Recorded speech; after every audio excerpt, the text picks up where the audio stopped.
Niche Solutions, and today I'm here to welcome you to our new brewing series, Brewfix. In this new YouTube series, we'll be reviewing a number of new innovative products that we've brought to the market recently. For example, today we'll be talking with Lee at Brew York regarding the Brewtan B product. Okay, so here we are, Niche Solutions. My name's Richard Denny. I'm the sales manager for Niche Solutions, and we're visiting Brew York. At Brew York today, I've got the owner, Lee. Well, one of the two owners, Lee, yes. Wayne would not forgive me if he didn't get a mention. Yeah. So we just thought it was a great opportunity to come up here and have a bit of a chat with Lee and promote one of our products, Brewtan. But first of all, we'd like Lee to tell you a little bit about what he does here, what his brew is about, the types of beer he makes, the exciting flavours that he can produce. Thank you, Richard. Yeah, as you said there, I'm one of the co-founders of Brew York. It's a brewery that started in the city centre back in 2015. We created it and we started trading with our tap room in the city centre and brewery in sort of early April 2016. It's been a fairly meteoric rise, it's fair to say, since then. Around about the pandemic time, we were looking to expand. Unsurprisingly, got cold feet with everything that was going on, but then did eventually take advantage of some of the money that was being made available then to move 15 minutes east of our original site in the city centre to this site here, where we've spent, I think it's in excess of £2 million now on building a state-of-the-art production facility. In terms of what Brew York is and what we kind of do, I think we're very known for our kind of fun-loving side. We like to make unusual beers and we like to have a bit of fun in doing that. So you'll know us for our puns, a bit of comedy that comes with the beers. We try not to take ourselves too seriously, and I think what we're going to be doing today is tasting some beers that are a very, very good representation of our fun side. Okay, that sounds great to me. Yeah, let's Okay. have a taste. So by the time this video comes out, we should have just had Halloween, I believe. So I thought it'd be good for us to taste the 3 beers that we've released for Halloween this year. So Yusuf, our commercial director, was brought up in the US. So in the US, as you'll be aware, Halloween is a much bigger thing than it is here, for all it is growing here. So he wanted us to make a really big song and dance of Halloween this year. So we did like a couple of beers last year. He wanted us to do 3 this year and get a bit of notoriety for it. So what we've come up with is 3 different beers inspired by 1980s, 1990s cult horror classics. So we've got one that's a tribute to the Lost Boys, one that's a tribute to The Shining, and one that's a tribute to Beetlejuice. How could I forget that one with the second film out now? And they all have an interesting appearance as well as a very bold flavour profile. So we'll start with the first one. So this is Only Noodles, Michael, which is a famous line from the film The Lost Boys. And we've made a pale ale here, into which we have put white grape and lime juice. And as you'll soon see from the appearance, Oh, wow. a little something else. So this also has a food-safe colourant in, which has the sexy name E142. Certainly Halloween. Look at that. Certainly is. Do you know what we hadn't planned for? Go on. We've only got 1 glass and 3 beers. The only way we can get through the 3 beers is to actually finish the beers. So maybe I'll pour a smaller sample for the next one. But anyway, cheers. Cheers. I can smell the lime.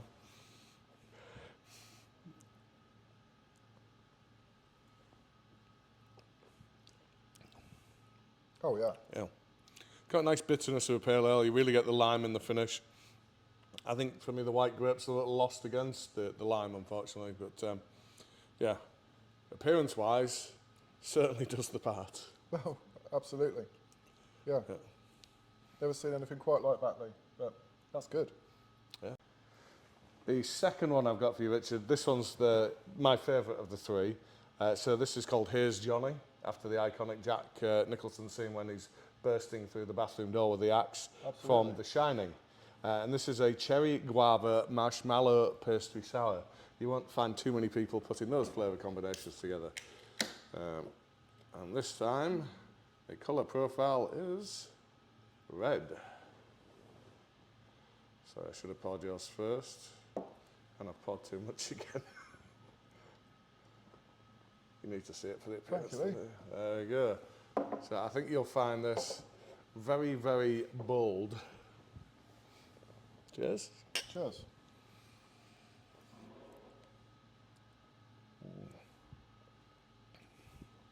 Oh, yeah, it's very nice. Oh, Yeah, one of my favourite fruits to put in beer, especially in sours, is guava.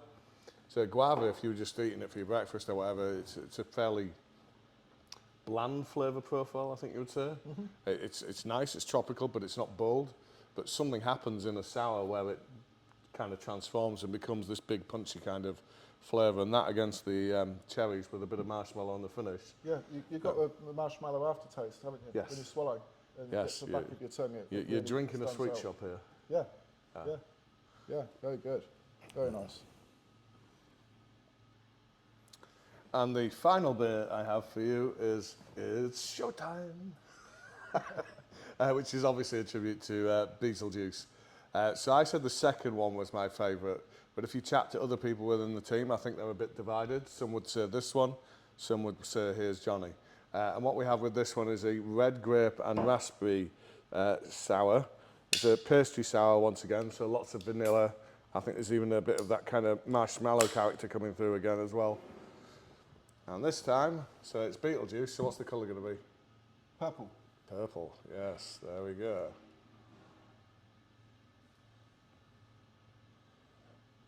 So this one took some doing, because to make the purple we had to get It's purple, isn't it? we had to get a purple food dye and a red food dye and make up our own colour. It's a shame the lighting is not stronger in here, but that is definitely purple. Yeah, cheers. Let's see what I think to this one. It's almost like a pan-galactic gargle blaster. Hitchhiker's Guide to the Galaxy. That's the one. Yeah, good reference.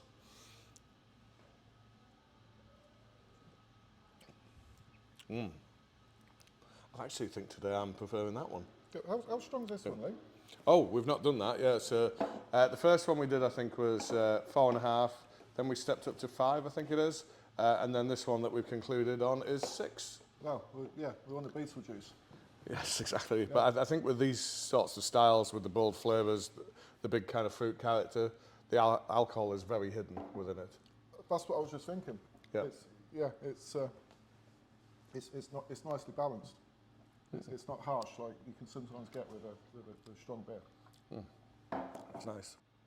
So at Brew York, I think we supply you with an awful lot of process aids, Lee, as well as hygiene chemicals and technical support, and whenever you want it.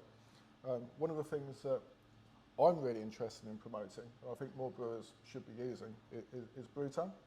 I know you're quite a big fan of Brewtan and what it can do for quality, colloidal stability and flavour stability.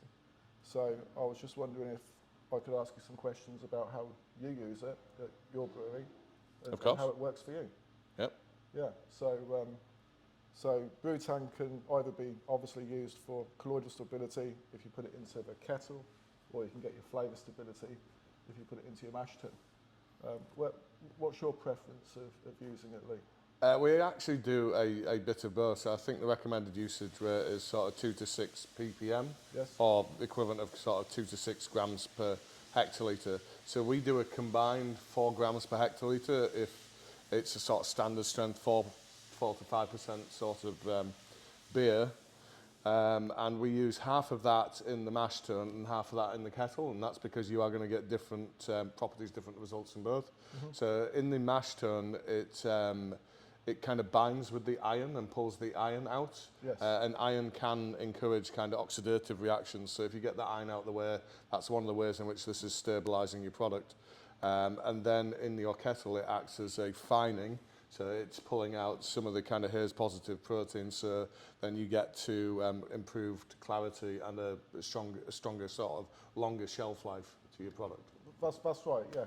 In the kettle, it will bind to those proteins, which would normally bind to the polyphenols, which cause the chill haze.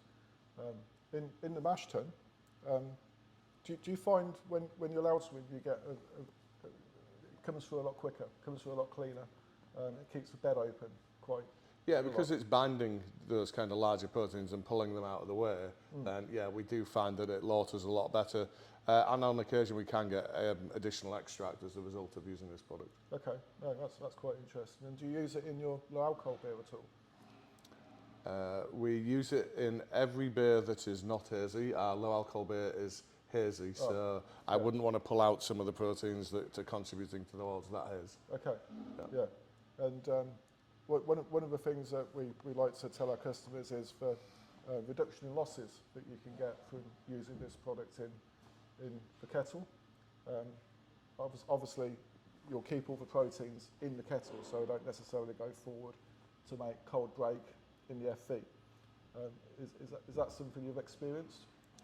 I suppose by proxy of getting a kind of tighter protein kind of complex formed. See, the action of that alongside Protofloc makes for a kind of tighter brown protein complex, so that does allow us to run off a lot easier.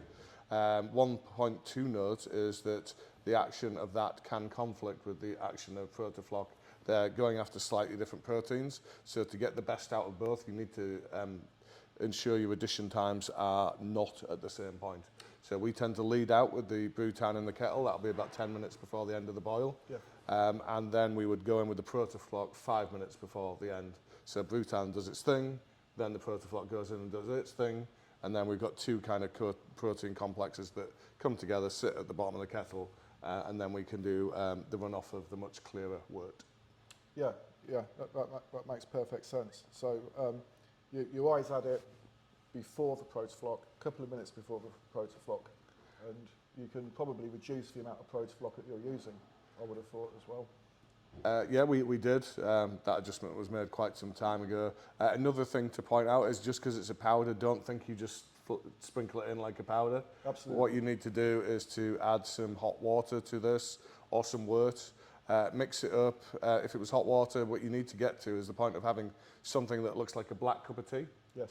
Once it's fully mixed in, you've got that black cup of tea. That's what you sprinkle across the top of your mash bed, or you sprinkle into the kettle. If you don't have it in liquid form, it's all just going to concentrate in one point in your kettle or your mash and not have the full desired effects. Yeah. So you need to be introducing that in liquid form. So I know my brewers in the past have got caught out and been putting it as a powder. So make sure you are converting that into a liquid before you use it.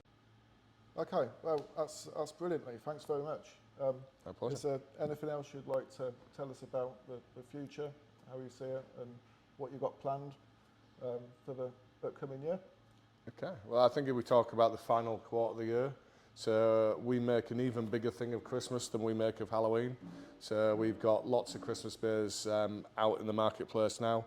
So every year we do a beer called Fairy Tale of Brew York. It's a 4.9% milk stout.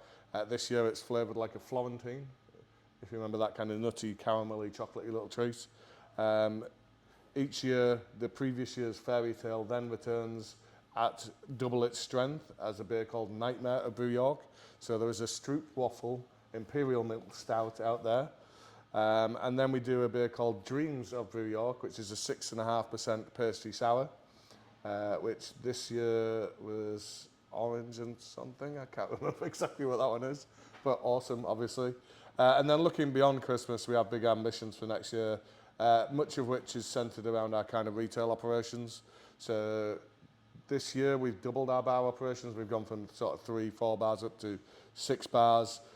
We are currently completing the legals on bar number 7 and are in further discussions on bar number 8.